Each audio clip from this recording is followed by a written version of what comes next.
Halo, selamat datang. Di pembahasan kali ini kita bakal ngomongin sesuatu yang kayaknya banyak dari kita pernah ngerasain tapi susah banget dijelasin, yaitu sebuah momen ketika tubuh kita seolah-olah minta jeda total. Kita akan bedah bareng-bareng apa itu yang namanya titik nol.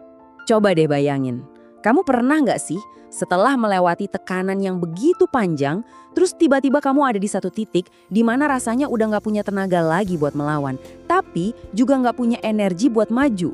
Seolah-olah semuanya benar-benar berhenti total.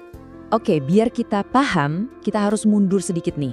Kita mulai dari kondisi awalnya, yaitu kelelahan yang luar biasa setelah sebuah perjuangan yang panjang. Kita semua pasti tahulah rasanya gimana. Kita terus melawan, kita bertahan melewati berbagai tantangan. Bisa jadi berhari-hari, berminggu-minggu, bahkan mungkin bertahun-tahun. Sampai akhirnya, ya baterai kita habis. Benar-benar terkuras, baik secara fisik maupun mental. Nah, keadaan hening yang terasa aneh setelah kelelahan total inilah yang akan kita sebut sebagai titik nol. Yuk kita selami lebih dalam, apa sih sebenarnya kondisi ini? Jadi, poin pentingnya tuh gini. Titik nol itu bukan pilihan. Bukan kita yang secara sadar memutuskan, udahan sama sekali bukan. Ini tuh kondisi biologis di mana tubuh kita secara otomatis menarik rem darurat.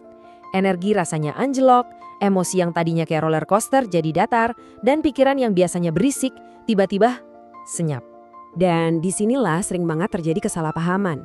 Karena kita kan terbiasa untuk terus bergerak, terus produktif, jadi pas kita mengalami keadaan hening ini, seringkali kita langsung mengartikannya sebagai kegagalan pribadi. Seolah-olah semua usaha kita selama ini sia-sia. Tapi, coba kita geser cara pandangnya ya. Ini sama sekali bukan kegagalan. Justru sebaliknya, ini tuh mekanisme super canggih dari tubuh kita untuk menghentikan siklus tekanan yang udah sangat merusak. Oke, sekarang kita masuk ke bagian yang seru banget nih. Sebenarnya, apa sih yang terjadi di dalam tubuh kita selama fase hening ini? Mari kita lihat dari sisi sainsnya. Di dalam tubuh kita, ada yang namanya sistem saraf otonom. Anggap aja ini kayak pedal gas dan rem di mobil. Ada sisi aktif, si pedal gas yang bikin kita siaga buat hadapi ancaman, dan ada sisi tenang, si pedal rem yang tugasnya untuk memulihkan energi. Nah, ketika kita stres terlalu lama, itu sama aja kayak kita nginjak pedal gas terus-terusan tanpa henti. Sisi aktif ini kerja rodi sampai akhirnya bensinnya habis. Di saat itulah tubuh udah nggak punya pilihan lain, dia harus menginjak rem daruratnya. Inilah titik nol. Perubahan ini juga terjadi di otak loh. Amigdala, si alarm kebakaran atau pusat pendeteksi ancaman di otak kita, akhirnya mereda. Sebaliknya, prefrontal cortex, bagian otak yang bantu kita berpikir jernih dan logis, perlahan-lahan mulai aktif lagi dan mengambil alih kendali. Fase ini mungkin terasa kosong, aneh, dan gak nyaman.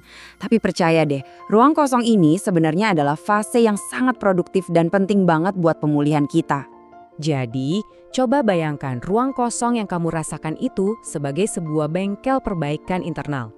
Disinilah tubuh kita akhirnya punya kesempatan untuk mengatur ulang dan memperbaiki dirinya sendiri tanpa gangguan dari kebisingan di luar. Di dalam bengkel ini, proses riset terjadi secara bertahap. Pernapasan yang tadinya pendek jadi lebih stabil. Detak jantung yang tadinya kacau jadi lebih teratur. Nah, sistem pemulihan tubuh mulai bekerja optimal dan perlahan-lahan sebuah keseimbangan baru yang lebih sehat mulai terbentuk. Jadi, proses riset biologis ini bukanlah sebuah akhir ya. Sebaliknya, ini adalah fondasi untuk sebuah awal yang baru dan lebih sadar. Ini nunjukin sebuah kebenaran yang dalam banget. Selama ini kita mungkin berpikir kalau perubahan itu harus lahir dari tekanan. Tapi seringkali kesadaran dan perspektif baru justru muncul dari ketenangan. Saat kita memberi ruang bagi diri kita untuk benar-benar beristirahat dan pulih. Di titik inilah, mungkin untuk pertama kalinya setelah sekian lama, tubuh kita akhirnya berhenti berperang dengan dirinya sendiri. Nggak ada lagi paksaan, nggak ada lagi perlawanan. Yang ada hanyalah penerimaan dan ketenangan. Jadi, saya ingin meninggalkan Anda dengan pertanyaan ini. Bagaimana jika momen kelelahan total yang Anda rasakan itu bukanlah sebuah tanda akhir dari perjalanan Anda, melainkan sebuah undangan untuk memulai babak baru yang lebih autentik dan seimbang?